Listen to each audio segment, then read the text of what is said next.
नमस्कार। आपके चैनल कहानियाँ दिल से में आप सभी का हृदय से स्वागत है।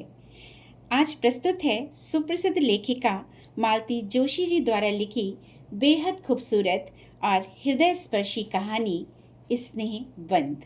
अगर आपको ये कहानी पसंद आए तो हमारे चैनल कहानियाँ दिल से को लाइक, शेयर और सब्सक्राइब करना बिल्कुल ना भूलिएगा। आपका एक छोटा सा सपोर्ट हमें और भी सुंदर और भावपूर्ण कहानी आप तक लाने की प्रेरणा देता है। तो चलिए सुनते हैं कहानी स्नेह बंद। माँ, ये है मीतू मैत्रेयी। ध्रुव ने परिचय कराया तो देखती ही रह गई। कटे बाल के नीचे एक छोटा सा चेहरा, वो भी आधा गॉगल से ढका हुआ। नेवी ब्लू रंग की जीन्स के ऊपर गुलाबी रंग का टॉप। मैंने सहज स्वर में कहा, ड्राइंग रूम में चलकर बैठो तुम लोग, मैं पापा को बुला लाऊं। बच्चों के पापा हस्बे मामूल बगिया में इजी चेयर पर लेटे अखबार पढ़ रहे थे। 4 पन्नों का अखबार है, लेकिन पढ़ने में सुबह से शाम कर देंगे। अपनी सारी खींच उन पर उंडेलते हुए मैंने कहा, बहू रानी आई हैं, चलकर मुआयना कर लीजिए। बहू रानी? उन्होंने चौंक कर पूछा। फिर चश्मा उतार कर मुझे सीधे देखते हुए बोले, बहू रानी आई है तो तुम्हारा स्वर इतना तल्ख क्यों है? 1-2 नहीं, साथ रहते पूरे 28 साल हो गए हैं। मेरे स्वर का एक एक उतार चढ़ाव उन्हें कंठस्थ हो गया है। फिर भी मैंने कोई जवाब नहीं दिया और चाय बनाने के बहाने रसोई में चली गई। आधा पौने घंटे बाद जब चाय नाश्ता सजाकर बाहर ले गई, उस समय ड्राइंग रूम कह कहों से गुलजार था।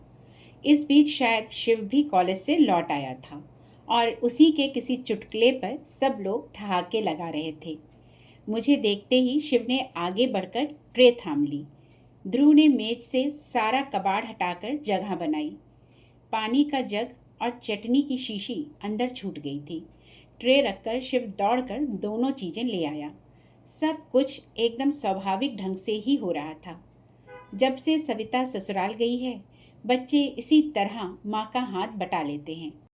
पर पता नहीं क्यों आज मुझे ये सब अच्छा नहीं लगा। थोड़ा सा सब्र किया होता इन लोगों ने। मैं भी तो देखती, मीतू नाम की ये लड़की कितना अदब कायदा जानती है। घर की बहू बनकर आ रही है। ये तो हुआ नहीं कि खुद चलकर किचन तक आती। झूठ मूठ ही सही मदद के लिए पूछती। बस लाट साहब की तरह बाहर बैठी रही। लड़के बेचारे बैरों की तरह दौड़ धूप कर रहे हैं। नाश्ते के लिए गरम समोसे बना लिए थे। सूजी के लड्डू और घर का बना चिवड़ा भी साथ था। जनता ने नाश्ते का सरंजाम देखा और खुश हो गई। हाय माँ, आपने ये सब घर पर बनाया है? मीता किलक कर बोली। मैं तो बिलीव नहीं कर सकती। रोज इतना रिच नाश्ता देती हैं आप, तभी तो आपके दोनों सुपुत्र मोटू मल हो रहे हैं। हमें नजर मत लगाओ, ध्रुव ने टोका। माँ की जीवन भर की साधना है हमारे पीछे। जानती हैं मीता जी, शिव ने कृत्रिम गंभीरता ओढ़कर कहा, माँ ने हमको खिला पिलाकर ऐसा तैयार कर दिया है कि अब कैसी ही कर्कश बीवी मिले हम निपट लेंगे, मैदान छोड़कर भागेंगे नहीं। कमरा एक बार फिर हंसी में डूब गया। मुझे लेकिन बड़ा ताव आ रहा था। मेरे बच्चों को मोटू मल कहने का हक इसे किसने दिया? अभी तो घर में आई भी नहीं और रौब झाड़ने लगी। वाह, ये भी कोई बात हुई? तुम्हारे माँ बाप ने तुम्हें नहीं खिलाया तो हम क्या करें? तुम अपने राज में डबल रोटी खिला खिलाकर उसे दुबला कर लेना बस। चलूँ माँ? मैंने अपनी तंद्रा से चौंक कर देखा। सब लोग उठ खड़े हो गए थे। मीता नमस्ते कर रही थी। गेट तक छोड़कर हम लोग लौट आए। ध्रुव उसे घर तक छोड़ने चला गया। पहली बार आई थी, बच्चों के पापा घर में आते ही शुरू हो गए। जिस तिस को तो तुम नेक बांटती फिरती हो, उसे यूं ही खाली हाथ भेज दिया। मैंने कोई जवाब नहीं दिया, खाली प्लेट प्याले समेट कर रसोई में चली गई। पहली बार आई थी तो क्या करे? रीति रिवाजों का ठेका क्या हमने ही ले रखा है? वो क्या एक बार झुककर पैर नहीं छू सकती थी? एकदम ही अंग्रेज बनी जा रही थी। सारी शाम मैं रसोई में ही बनी रही। मुझे मालूम था मेरी प्रतिक्रिया जानने को सब उत्सुक होंगे, पर मैंने किसी को हवा नहीं लगने दी। शिव 1-2 बार आकर मंडरा गया, पर मैं व्यस्त होने का दिखावा करती रही। रात खाने की मेज पर भी एक अव्यक्त तनाव था। बच्चों के पापा ने एक दो चुटकुले सुनाकर उसे तोड़ने की कोशिश भी की, पर बात कुछ बनी नहीं। खाने के बाद भी काम कहाँ ख़त्म होता है। सारे दरवाजे खिड़कियाँ मुझी को देखनी होती हैं, घर की बत्तियाँ बुझानी होती हैं, टंकी में पाइप छोड़ना होता है, दूध दही के बर्तनों को जाली की अलमारी में रखना होता है, आंगन में सूखते कपड़े उतारना होते हैं। एक एक काम निपटाती जा रही थी कि देखा, ध्रुव पास आकर खड़ा हो गया है। माँ, उसने कांपते हुए स्वर में पुकारा। क्या है? तौलिए को तहाते हुए मैंने पूछा। तुम्हें तुम्हें मीता कैसी लगी? मेरे लगने का क्या है, तुम्हें पसंद आनी चाहिए बस।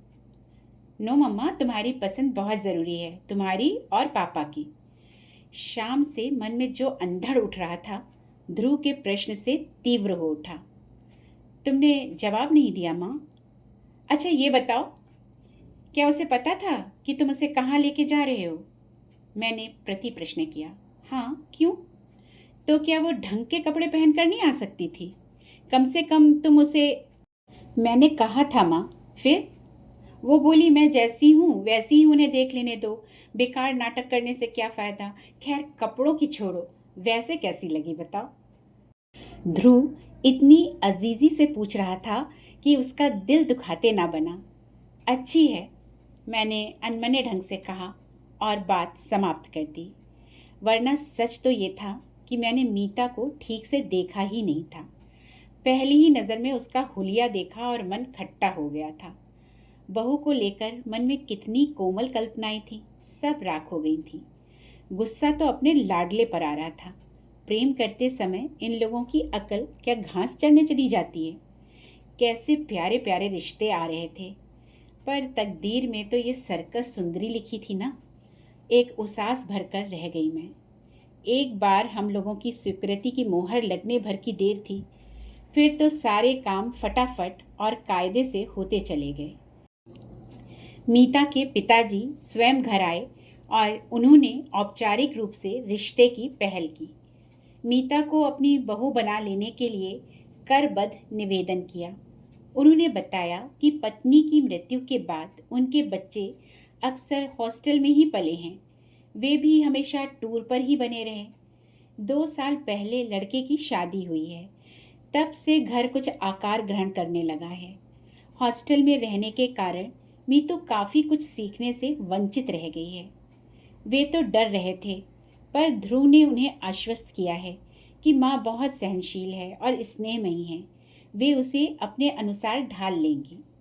उत्तर में ध्रुव के पापा ने भी उन्हें आश्वस्त किया। कहा कि हम लोग इतने दकियानूसी नहीं हैं कि एक आर्किटेक्ट लड़की में 16वीं सदी की बहू तलाशें। इस प्रकार बहुत ही सौजन्यपूर्ण वातावरण में परिचय का पहला दौर समाप्त हुआ। फिर धूमधाम से सगाई हुई। दोनों पक्षों ने जी खोल कर खर्च किया। दान दहेज तो कुछ लेना था नहीं। लेन देन की कड़वाहट भरी चर्चा से बच गए हम लोग। फिर भी मैंने सबकी नज़र बचाकर समधी जी के हाथ में एक लिस्ट थमा दी थी। पहले बेटे की शादी थी, नाते रिश्तेदारों के नेक तो मिलने ही चाहिए थे। अपनी बेटी को तो लोग देते ही हैं, जिंदगी भर ये देना समाप्त ही नहीं होता, पर बाकी लोगों का मौका तो सिर्फ शादी में ही आता है। एक लिस्ट मैंने ध्रुव को भी पकड़ाई थी। लिस्ट क्या थी? होने वाली बहू के लिए पूरी आचार संहिता थी। मीता अब शादी के बाद ही इस घर में आएगी। भविष्य में वो बाल नहीं कटवाएगी, हाथ में चूड़ियाँ डालने की आदत डालेगी, शादी में सिर ढकेगी, घर में मेहमान रहेंगे तब तक साड़ी पहनेगी, लोगों के सामने ध्रुव को नाम लेकर नहीं पुकारेगी। खूब लंबी सूची थी। बारीक से बारीक जो भी बात याद आती गई जोड़ दी थी। शिव ने तो उसका नाम 20 सूत्री कार्यक्रम रख दिया था। आते जाते ध्रुव को छेड़ देता, दादा भाई भाभी को कितने सूत्र रटा दिए। कभी कहता, भाभी से कहना फर्स्ट डिवीज़न ना आने से भी चलेगा, पर कम से कम पासिंग मार्क्स तो आने ही चाहिए। ये छेड़छाड़ सिर्फ मजाक के तौर पर नहीं होती थी, इसमें एक अव्यक्त आक्रोश भी था। माँ के कारण उन लोगों की इमेज एकदम पुराणपंथी हो गई थी। ध्रुव मुंह से तो कुछ नहीं कहता था, पर शिव के छेड़ने पर जैसी उदास हंसी हंस देता, उससे ये स्पष्ट हो जाता था। आखिर एक दिन मैंने कह ही दिया, देखो शिव, ये मजाक उड़ाने वाली बात नहीं है। ये मत सोचो कि मैं अपने लिए कुछ कर रही हूँ। मेरी तो बस यही इच्छा है कि नई बहू के आते ही आलोचना ना शुरू हो जाए। आखिर मेरी भी तो वो कुछ लगती है। और तुम तो जानते हो, शादियों में कुछ लोग आते ही इसी मकसद से हैं कि नुक्स निकालें और आलोचना शुरू कर दें। बच्चे इसके बाद चुप हो गए थे। वैसे मैंने एकदम गलत भी नहीं कहा था। शादी में सचमुच कुछ लोग मीन मेख निकालने के लिए ही आते हैं। नई नवेली दुल्हन को सबसे ज़्यादा आलोचना झेलनी पड़ती है। झूठ क्यों बोलूं, खुद ही मैं कई बार इस अभियान में सम्मिलित हुई हूँ। दोनों ओर के परिवारों में अब तक जितनी बहुएं आई हैं, सबके लिए मेरे पास कहने के लिए कुछ ना कुछ है। सुरेश की बहू रसोई में चप्पलें पहनकर घूमती है। महेश की बहू 9 बजे से पहले बिस्तर नहीं छोड़ती। राजन की बहू रसोई में झांकती तक नहीं। आलोक की बहू 24 घंटे उसके नाम का जप करती रहती है। जेठ ससुर तक का उसे होश नहीं रहता। निखिल की बहू तो और भी 30 मार है। जहां पति को 4 लोगों के बीच हंसते बोलते देखेगी, बच्चे को लद से लाकर गोद में पटक देगी। उस पर तुर्रा ये कि कोई मेरा अकेले का नहीं है जो दिन भर मैं ही लादे फिरूं। सुन सुनकर कान पक गए तो बुआ जी ने एक दिन कह ही दिया, बहू, सब जानते हैं कि बच्चे कोई अकेले नहीं पैदा करता, पर उसका कोई इस तरह ढिंडोरा नहीं पीटता। ये सारे नमूने मेरी आंखों के सामने थे। इसीलिए मन में एक आदर्श बहू की कल्पना थी। सोचा था कि ध्रुव के लिए जो लड़की लाऊंगी वो इन सब से अलग होगी, पर अपना सोचा सब कहाँ हो पाता है। तुम्हारी सारी शर्तों का पालन करेगी तब तो तुम्हें अच्छी लगेगी ना माँ? ध्रुव ने एक दिन गले में बाहें डालकर बड़ी आशा से पूछा था। तब यही सोचकर संतोष कर लिया था कि लड़का आज भी मुझे कितना चाहता है। आसपास के वातावरण को देखते हुए ये भी कम ना था। शादी हुई और खूब धूमधाम से हुई। घर की पहली शादी थी। अनगिनत मेहमान आए थे। उनमें से कईयों को निराश लौटना पड़ा। टीका टिप्पणी का एक भी मौका हाथ नहीं लगा। मैं खुद बहुत डरी हुई थी। एक तो लड़की की माँ नहीं थी। करता धरता बड़ी बहन थी जो अमेरिका में ही बस गई थी। पति पत्नी दोनों डॉक्टर थे। भैया भाभी तो अभी नए ही थे, पर स्वागत सत्कार में, खान पान में कहीं कोई त्रुटि या अव्यवस्था नहीं हो पाई थी। मीता के पापा तो बिछे जा रहे थे, पर बहन बहनोई, भैया भाभी, चाचा ताऊ सभी सौजन्य और विनम्रता की मूर्ति बने हुए थे। और जयमाला के समय जब मीता को देखा तो बस आंखें जुड़ा गई। अपना ये रूप लावण्य इतने दिनों तक उसने कहाँ छिपा रखा था। लाल सुर्ख बनारसी साड़ी में लिपटी वो किसी सलोनी गुड़िया सी लग रही थी। अंतरजातीय विवाह को लेकर एक शूल था मन में, वो भी जाता रहा। इसी बात को लेकर नंदरानी कोचती रहती हैं। अब सर उठा के सबके सामने कह सकूंगी, भाई हमने तो लड़की का रूप गुण देखा, विद्या बुद्धि देखी और घर परिवार देखा, बस जात पात को आजकल पूछता ही कौन है। 8-10 दिन घर में मेला सा लगा रहा। मीता जितने 2-4 दिन रही, नंदों के बीच दबी ढकी बैठी रही। उनके बच्चों का लाड़ दुलार करती रही। रिश्तों की सास और जेठानियों की मान मनुहार करती रही। सभी लोग प्रसन्न थे और जाते समय हर कोई मुझे बधाई देता हुआ गया। शादी के बाद दोनों 8-10 दिन के लिए मसूरी घूमने चले गए थे। उनके लौटने तक मैंने सविता को रोक लिया था। सोचा नंद भौजाई थोड़े दिन साथ रह लेंगी। दूसरे दिन सुबह सुबह मैं रसोई में व्यस्त थी कि सविता पास आकर फुसफुसाई, माँ, बहू रानी को तो देखो। देखा, बड़े बड़े पीले फूलों वाली मैक्सी पहनकर वो मेज़ पर प्लेटें लगा रही है। मैं और सविता दोनों एक दूसरे का मुंह ताक रहे थे। इस बात को कौन उठाए और कैसे? मैं तो आजकल लड़कों से खौफ खाने लगी थी, पर सविता तो उन दोनों को घास नहीं डालती थी। दनदनाती हुई बाहर चली गई और बोली, मीता रानी, आज ये कौन सी ड्रेस निकाल ली? घर की ड्रेस है दीदी। फिर सविता की प्रश्नार्थक दृष्टि को समझते हुए बोली, माँ का आर्डर था कि मेहमानों के सामने साड़ी पहननी होगी, इसीलिए इतने दिन पहनती रही, पर इतना बधा बधा लगता है उसमें। तो हमें मेहमानों में नहीं गिनती तुम? आप तो घर की हैं, दीदी हैं अपनी। और कोई वक्त होता तो मैं इसी बात पर निहाल हो जाती, पर इस समय समस्या ज़रा नाजुक थी। मैंने आगे बढ़कर कहा, बेटे, घर में जब तक कोई आ निकलता है और लोग अक्सर तुम्हें देखने के लिए ही आते हैं। पर माँ, साड़ी पहनकर ज़रा भी कंफर्टेबल नहीं लगता। काम तो कर ही नहीं सकती मैं। बस गुड़िया की तरह सजने संवरने के ही दिन हैं। काम करने की तो जिंदगी पड़ी है। और अभी तो मैं बैठी हूँ, ठीक है। लेकिन माँ, ऑफिस तो साड़ी पहनकर जाना ज़रूरी नहीं है ना? मुझे तो गाड़ी चलाते भी ना बनेगी। गाड़ी का मतलब लूना, ये भी एक शूल था मन में। शादी के सामान के साथ लूना देखकर मेरी भाभी फिट से हंस दी थी।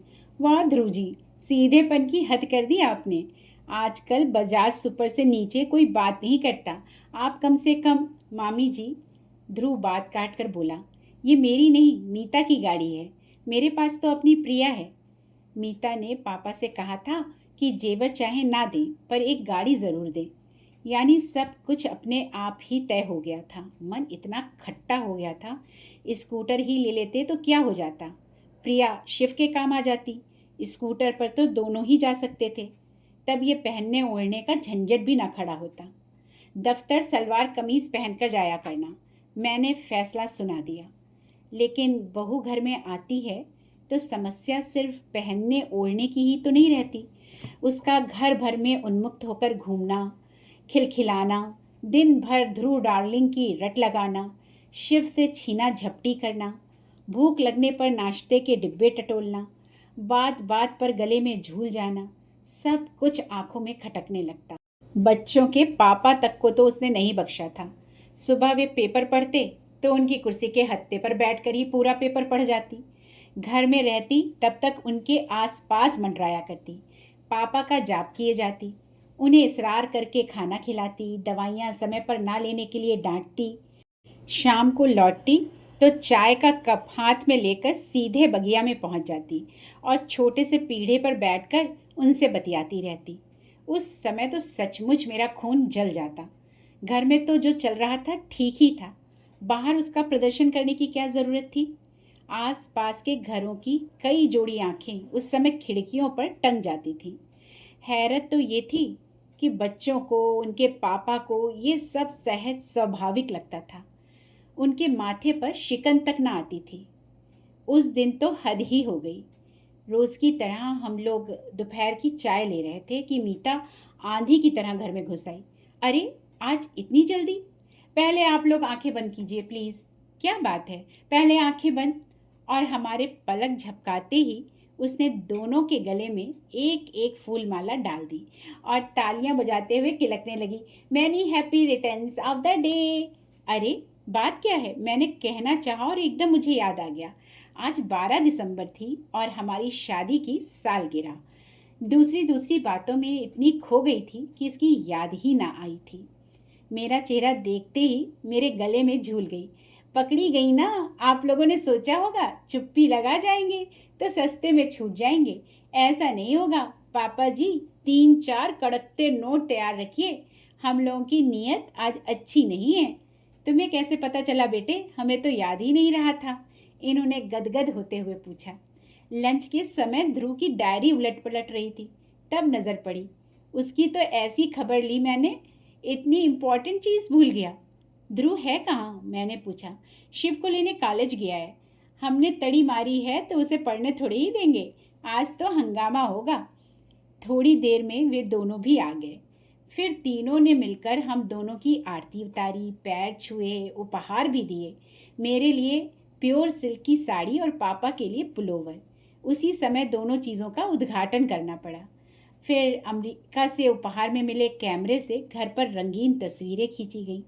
फिर सब लोग फेमस स्टूडियो गए।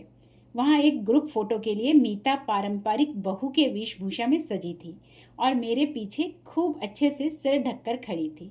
शिव बार बार उसे छेड़ रहा था। फर्स्ट शो हम लोगों ने अंगूर देखी। फिर ब्लू डायमंड में खाना खाया। क्वालिटी में आइसक्रीम और बनारसी पान वाले के यहाँ का पान खाकर लौटे तो रात के 11 बज रहे थे। बेतरह थक गई थी मैं, पर यह थकान भी कितनी मीठी थी। बाप रे, थक गई मैं तो। इन लोगों ने सचमुच एक हंगामा कर डाला। अब इतनी उछल कूद के लायक थोड़े ही रह गए हैं हम, रात मैंने हंसते हुए कहा। पर देखा ये चुप हैं और अग्निय दृष्टि से मुझे घूर रहे हैं। क्या हुआ, मैंने घबरा कर पूछा। वो लड़की बेचारी माँ माँ कहकर मरी जाती है और तुम? क्यों, मैंने क्या किया है, मैंने खींच कर कहा। मन में छाई खुशी भाप बनकर उड़ने लगी थी। मुझसे क्या पूछती हो, अपने आप से पूछो कि तुमने क्या नहीं किया है। वो बेचारी बिना माँ की लड़की, बिना माँ की है तो मैं क्या करूं? मैं एकदम फट पड़ी। शाम ममता का एक स्रोत जो फूट पड़ा था, अंतस में वो जमने लगा था। बिना माँ की है तो मैं क्या करूं, ये बताइए। गोद में लेकर घूमूं या फिर लोरी गाकर सुनाऊं? उन्होंने जवाब नहीं दिया और करवट बदलकर लेट गए।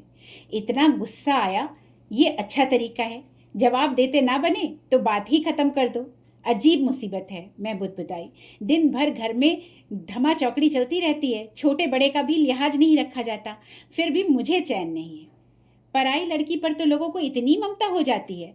साल 6 महीने में अपनी जाई घर आती है, उसका तो कभी ऐसा लाड़ दुलार नहीं होता। लाड़ दुलार क्या खाक करूंगा, वो तो तुम्हारे अनुशासन में पली हुई बिटिया है। आज तक कभी खुलकर बात भी की है उसने मुझसे? अब चुप रहने की बारी मेरी थी। जनवरी के प्रथम सप्ताह में ध्रुव को अचानक 6 महीने की ट्रेनिंग के लिए जर्मनी जाने का आदेश मिला। घर में एक खुशी की लहर दौड़ गई। कितने सारे लोगों में सिर्फ उसी का चयन हुआ था। गर्व से हम लोगों के कलेजे गज गज भर के हो गए थे। जोर शोर से तैयारियां शुरू हो गई और मेरा दिल बैठने लगा। लड़का पहली बार इतनी दूर परदेश जा रहा था और फिर नई नवेली बहू को पीछे छोड़कर जा रहा था। मीतू को भी क्यों नहीं ले जाते, घूम आएगी, इन्होंने कहा था। लेकिन मीता ने इस प्रस्ताव का विरोध किया। वो बोली, बेकार रुपए फेंकने से क्या फ़ायदा पापा जी, ध्रुव का खर्च तो कंपनी देगी, मेरा तो हम ही लोगों को उठाना पड़ेगा। कभी अपना भी चांस आएगा, है ना शिव? वो हमेशा की तरह हंसमुख बने रहने का भरसक प्रयास करती, पर कभी कभी उसका चेहरा बेहद उदास हो जाता। स्वाभाविक भी था, पर मुझे चिंता हो चली थी।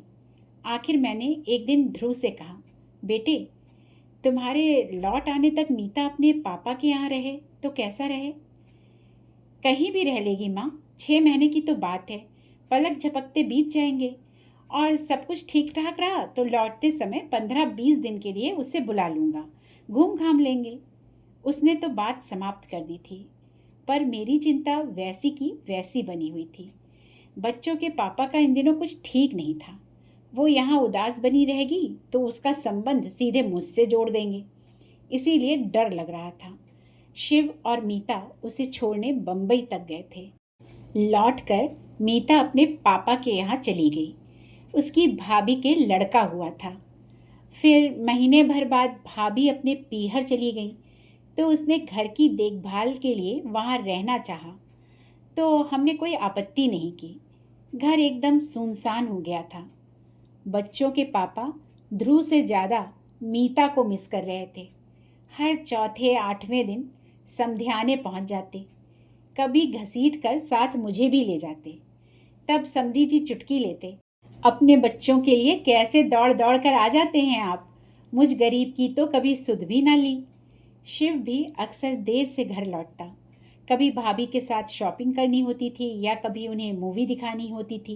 कभी कभार वो भी घर पर आ जाती, पर पहले का सा तूफान बरपा नहीं करती। हंसती खिलखिलाती, पर उसमें पहले की सी जीवंतता नहीं थी। जब वो चली जाती तो ये कहते, कहा था साथ चली जाओ, तब नहीं मानी, पैसे का मुंह देखती रही, अब मन ही मन घुल रही है। मार्च का अंतिम सप्ताह रहा होगा। एक रात उनके पेट में जोर का दर्द उठा। पता नहीं कितनी देर से तड़प रहे थे। मेरी तो अचानक नींद खुली तो देखा पेट पकड़े बैठे हैं, चेहरा सफ़ेद पड़ गया है। क्या हुआ, मैंने घबरा कर पूछा।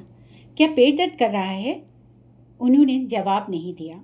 मैं उठी, पानी गर्म किया, रुई में हींग की डली लपेटकर उसे जलाया, फिर प्लेट में अजवाइन, काला नमक, हींग और गर्म पानी लेकर इनके पास आई। वे मना करते रहे, पर जब मैं बार बार आग्रह करने लगी तो चिढ़कर बोले, ज़रा बात तो समझा करो, वैसा दर्द नहीं है भाई। फिर कैसा है? मैं दोपहर से बाथरूम नहीं गया हूँ। और अब बता रहे हैं? मैं फटी फटी आंखों से उन्हें देखती रह गई। शिव के पेपर्स चल रहे थे। पढ़कर शायद अभी अभी सोया था, पर उसे जगाना पड़ा। उतनी रात जाकर वो डॉक्टर शुक्ला को लिवा लाया। उन्होंने मुआयना किया और पूछा, ये तकलीफ़ कब से है आपको? जी 15-20 दिन से थोड़ा कष्ट हो रहा था। इतना ताव आया मुझे, इतने दिनों तक चुप बने रहने में क्या तुक थी? शिव बोला, माँ, ये समय गुस्सा करने का नहीं है, बाद में निपट लेना, पहले उन्हें संभालो। राम राम करके वो रात बीती। सुबह भर्ती होना ही पड़ा। प्रोस्टेट की शिकायत थी। ऑपरेशन ज़रूरी था। इन्होंने पहले ही अपने आदेश सुना दिए। प्राइवेट नर्सिंग होम नहीं जाएंगे, सरकारी अस्पताल में भी प्राइवेट वार्ड नहीं लेंगे, जनरल में रहेंगे। इस ऑपरेशन के बाद नर्सिंग की बहुत ज़रूरत होती है। प्राइवेट वार्ड में कोई झांकता भी नहीं, 10 बार बुलाने जाना पड़ता है। उनकी बात ना मानने का कोई उपाय नहीं था। खजाने की चाबी उन्हीं के पास थी। ध्रुव यहाँ होता तो बात दूसरी थी, पर अब उतनी दूरी से बुलाने का कोई मतलब भी ना था। जनरल वार्ड में जो एक रात गुजारी, उफ, जिंदगी भर याद रहेगी। इनकी वैसी हालत में नींद आने का कोई प्रश्न ही नहीं था, पर आसपास के वातावरण ने मन को इतना बोझिल कर दिया कि सुबह उठकर लगा मैं ही बीमार हूँ। और दुर्गंध अब भी याद आती है तो मन पर कांटे से उगाते हैं। सुबह शिव कहीं से चाय लाया था मेरे लिए, पर घूंट भर भी गले से नहीं उतरी। 10 बजे ऑपरेशन होने को था। 9 बजे ही इन्हें स्ट्रेचर पर डालकर ले गए। मैं और शिव भी पीछे पीछे चल पड़े। जहाँ तक जाने दिया वहाँ तक गए। फिर मैं वहीं बैठकर इष्ट देव का जाप करने लगी। शिव बेचारा दौड़ धूप में व्यस्त हो गया। नमस्ते बहन जी। मैंने चौंक कर देखा, मीता के पापा थे। आपने तो खबर भी नहीं की, इतने बेगाने हो गए हैं हम लोग। उनके स्वर में आक्रोश था, शिकायत थी। मैं क्या जवाब देती? वो तो मीतू अभी किसी काम से घर गई थी, तब पड़ोस के मेहता साहब ने बताया। सब कुछ इतना अचानक हो गया, मैंने अपराधी स्वर में कहा। शिव बेचारा एकदम अकेला पड़ गया था। सारी दौड़ भाग उसी के जिम्मे थी। यही तो मैं कह रहा हूँ, उसे अकेले सारी दौड़ भाग करने की क्या ज़रूरत थी? हम लोग किस लिए हैं? कल को ध्रुव सुनेगा तो क्या कहेगा? उनसे तो जो भी कहेगा, मुझे तो अपनी चिंता हो गई थी। ध्रुव मुझसे क्या कहेगा? इन पर तो ताव आ रहा था। दर्द से तड़प रहे थे, पर मजाल है जो बटुए की पकड़ ज़रा भी ढीली हो जाए। जनरल वार्ड में रहेंगे, वहाँ नर्सिंग अच्छी होती है। अब इतने बड़े आदमी को उस नर्क में ले जाऊंगी तो कैसा लगेगा? अपनी इस दुश्चिंता में ये पूछना भी याद ना रहा कि मीता कहाँ है। 11:30 बजे उन्हें ऑपरेशन थिएटर के पास वाले कमरे में लाकर रखा गया। ऐसे हट्टे कट्टे हंसते बोलते व्यक्ति को इस तरह असहाय अवस्था में देखकर मेरी तो रुलाई फट पड़ी। मीता के भाई नरेश मुझे सहारा देकर बाहर ले आए और वापस बेंच पर बैठा दिया। असहाय सी मैं वहाँ बैठी रही। 2 घंटे बाद उन्हें वार्ड में ले जाने की अनुमति मिली। ये 2 घंटे मेरे लिए 2 युग हो गए थे। वार्ड में वापसी के समय काफिला ज़रा बड़ा था। घर परिवार के लोग थे और स्टाफ के भी। ढेर सारी शीशियाँ स्ट्रेचर के साथ चल रही थीं और सब लोग उन्हें उठाए हुए थे। माँ, तुम सीढ़ियों से आ जाओ, लिफ्ट में तुम्हें परेशानी होगी, शिव ने कहा तो मैं सीढ़ियों की ओर मुड़ गई। हांफती हांफती ऊपर पहुंची। तब तक स्ट्रेचर शायद वार्ड में पहुंच चुका था, क्योंकि गलियारी में उसका कहीं पता नहीं था। मैं वार्ड तक पहुंची ही थी कि नरेश जी की आवाज़ आई, माँ जी इधर आइए। उनके पीछे चलती हुई मैं गलियारे के छोर तक पहुंची। डीलक्स रूम का दरवाज़ा खुला और खाली स्ट्रेचर थामे लोग बाहर निकले। ये कमरा? मैंने अस्फुट स्वर में कहा। भाभी ने बुक करवाया है, मेरा असमंजस ताड़ कर शिव पास आकर फुसफुसाया। ये उसके बस की ही बात थी जी, उसके पापा गर्व से बता रहे थे। सुपरिटेंडेंट से जाकर भिड़ गई। खड़े खड़े रूम अलॉट करवा लिया। बहुत लड़ाकू है ये लड़की। मैंने मीता की ओर देखा। वो चुपचाप इनके पलंग के पास खड़ी थी। घर पर तो तिनका भी नहीं उठाती, नरेश बोले। यहाँ आई है तब से सफाई में जुटी है। 3 बार तो घर के चक्कर ही लगा आई है। ये सास जी को खुश करने के फार्मूले हैं, समधी जी ने स्नेह सिक्त स्वर में कहा। कमरा सचमुच धुला पुछा चमक रहा था। दोनों पलंगों पर घर की साफ चांदरे और तकिए रखे हुए थे। टेबल पर सफ़ेद टेबल क्लॉथ था। अलमारी में कागज़ बिछे हुए थे। उसमें मेरे और इनके कुछ कपड़े तहा कर रखे हुए थे। चाय, शक्कर, कप, प्लेट, माचिस कुछ भी तो नहीं भूली थी वो। बाथरूम में बाल्टी, मग, तौलिया, चौकी सब व्यवस्थित ढंग से सजा हुआ था। थोड़ी देर में स्टोव की घरघराहट शुरू हो गई। देखा मीता चाय बना रही थी। माँ, चाय पी लीजिए। थोड़ी देर में वो मेरे सामने खड़ी थी। कमरे में आने के बाद से उसने पहली बार बात की थी और उसका स्वर अत्यंत सपाट था। चाय यहाँ? मैंने एक बेमतलब सा जुमला उठाया। तो कहाँ पिएंगी? क्या पापा को इस हालत में छोड़कर आप घर जाएंगी? उसकी बात में तर्क था, पर उससे भी ज़्यादा वज़नदार उसकी आवाज़ थी। मैंने चुपचाप प्याला होठों से लगा लिया। मेरे चाय लेते ही सबने जैसे राहत महसूस की, क्योंकि सभी थके हुए थे। बहुत बेमन से प्याला उठाया था मैंने, पर सच कहूँ तो पीने के बाद जी एकदम हल्का हो गया। सुबह से सिर भारी हो गया था। 5 बजे के करीब उन्हें कुछ होश आया। मीता उनके पास ही बैठी हुई थी। उसे देखकर उतनी पीड़ा में भी वे थोड़ा सा मुस्कुरा दिए। तब मुझे एहसास हुआ कि सचमुच उनकी यंत्रणा बहुत भीषण रही होगी। नहीं तो क्या ऑपरेशन से पहले एक बार भी अपनी लाडली बहू को याद ना करते? पापा, आप और भैया अब घर जाइए, मीता का फरमान छूटा। रात को मेरा और माँ का खाना लेकर भैया आएगा। आप अब सुबह आइएगा। मैं फल फूल खा लूँगी, मैंने हल्का सा प्रतिवाद किया। आपके लिए पक्का खाना बन जाएगा, उसने मेरी ओर बिना देखे जवाब दिया। वैसे बहन जी चाहें तो हमारे साथ घर चलकर। पापा प्लीज़, उसने मेरे सारे विवाद को समाप्त करते हुए कहा और उन दोनों को जबरन घर रवाना किया। फिर शिव के साथ बैठकर उसने सारे पर्चे पढ़े और फिर शिव को दवाइयाँ लाने भेज दिया और खुद इनके पलंग के पास स्टूल खींचकर बैठ गई। दूसरे पलंग पर मैं चुपचाप पड़ी रही। बोलने की शक्ति ही नहीं रह गई थी। 2 रातों का जागरण था, थकान थी, तनाव था। कब झपकी लग गई पता ही नहीं चला। मीता ने खाने के लिए जगाया, तब जाकर आँख खुली। समधी जी से रहा नहीं गया होगा, खाना लेकर खुद आ गए थे। बदले में लाडो की फटकार भी सुननी पड़ी। वे शिव का भी खाना लाए थे, पर मीता ने उसे अस्पताल में खाने नहीं दिया। तुम पापा के साथ घर जाओगे और सुबह पेपर के बाद ही यहाँ आओगे, समझे? लेकिन भाभी यहाँ, वो मिमियाया, यहाँ की चिंता मत करो, यहाँ मैं हूँ, माँ हैं, भैया हैं। शिव बहुत कुनकुनाया, पर आखिर उसे जाना ही पड़ा।